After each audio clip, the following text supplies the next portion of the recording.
पंचामृत और चरणामृत में अंतर।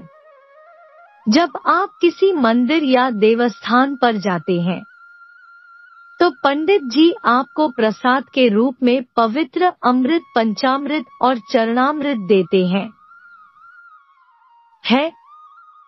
ना कुछ लोग अभी दोनों को एक ही मानते हैं,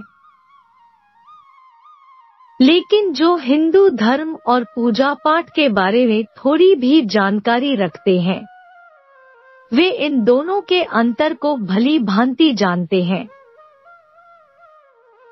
दोनों को बनाने की विधि अलग अलग होती है।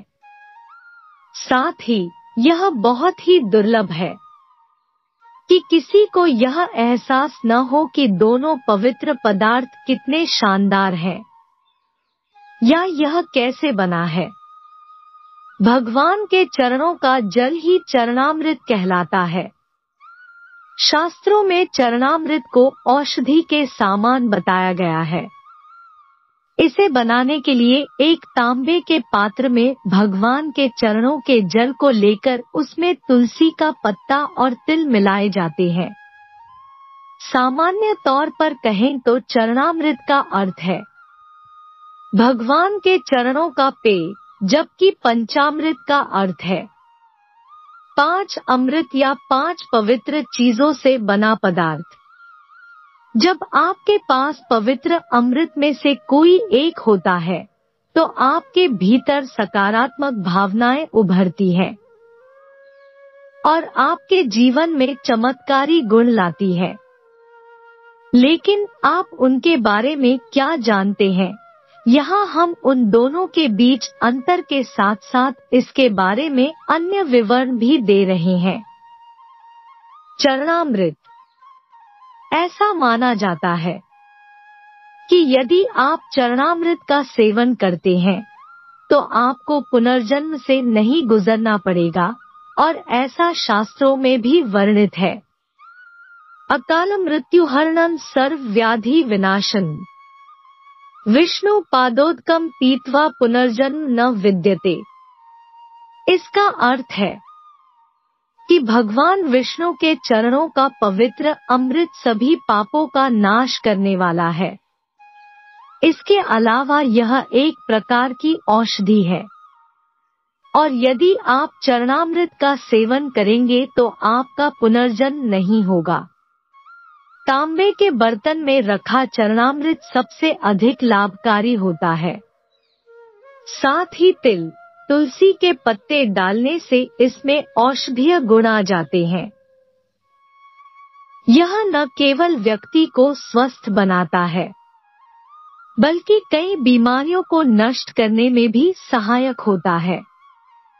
पंचामृत चरणामृत के समान है, लेकिन इसमें 5 पदार्थ शामिल होते हैं, यानी दही, दूध, घी, शहद और चीनी को एक साथ मिलाकर एक पदार्थ बनाया जाता है। यह मूर्ति देवताओं की एनलिंग के लिए है। मन को शांति देने के साथ साथ पवित्र अमृत पंचामृत कई बीमारियों में भी फायदेमंद होता है। पंचामृत आत्मोन्नति और आत्मसंतुष्टि की 5 विधियों का प्रतीक है और इस प्रकार इसमें 5 पदार्थ शामिल होते हैं। दूध से शुरू होकर पंचामृत का पहला घटक शुभता का प्रतीक है। इसका मतलब है कि आपका जीवन दूध की तरह बेदाग हो जाएगा। दूसरा भाग दही है। पंचामृत में दही मिलाकर अर्पित करना पुण्य को अपनाना और भक्तों को अपने जैसा बनाना है। तीसरा भाग घी है, जो स्नेह और स्निग्ध प्रकृति का प्रतीक है। इसमें कहा गया है कि पवित्र अमृत में घी मिलाने से सभी के साथ मधुर संबंध बनाने और दूसरों के साथ सुंदर संबंध बनाने में मदद मिलती है। चौथा घटक शहद है और इसे उन सभी में सबसे शक्तिशाली माना जाता है। यह न केवल मिठास का प्रतीक है बल्कि आपको जीवन में मजबूत और सफल होने के लिए भी प्रेरित करता है। 5वां है चीनी। शहद जितनी मीठी चीनी का मिश्रण आपको बताता है कि आपको हर किसी के जीवन में और अपने जीवन में भी मिठास घोलनी है। साथ ही आपको मीठा बोलना चाहिए और सभी के साथ अच्छा व्यवहार करना चाहिए। 6वां है पुजारी से पंचामृत और चरणामृत कैसे लें। पंचामृत और चरणामृत के सेवन की कोई विधि या नियम नहीं है। हालांकि कई भक्त इनका सेवन करने के बाद अपने सिर पर हाथ रख लेते हैं, लेकिन पारंपरिक पहलुओं के मुताबिक आपको ऐसा नहीं करना चाहिए, क्योंकि शास्त्रों के अनुसार यह सकारात्मक प्रभाव देने की बजाय नकारात्मक प्रभाव दिखा सकता है। इसके अलावा आपको इसे अपने दाहिने हाथ से और मन में शुद्ध विचारों और आत्मा में शांति के साथ प्राप्त करना चाहिए।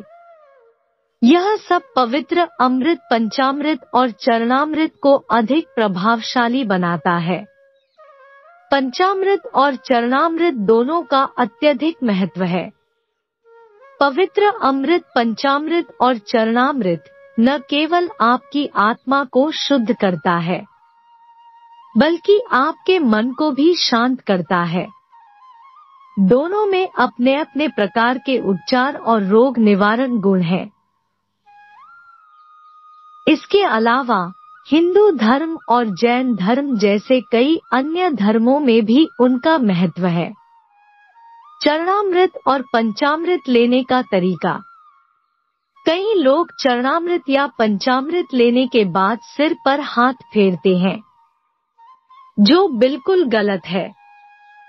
ऐसा करने से नकारात्मक प्रभाव देखने को मिल सकते हैं। हमेशा श्रद्धा और मन की शांति के साथ दाएं हाथ से चरणामृत स्वीकार करना चाहिए। दोस्तों, वीडियो पसंद आया हो तो वीडियो को लाइक और शेयर करें और ऐसे ही वीडियो देखने के लिए हमारे चैनल को जरूर सब्सक्राइब कर ले। धन्यवाद।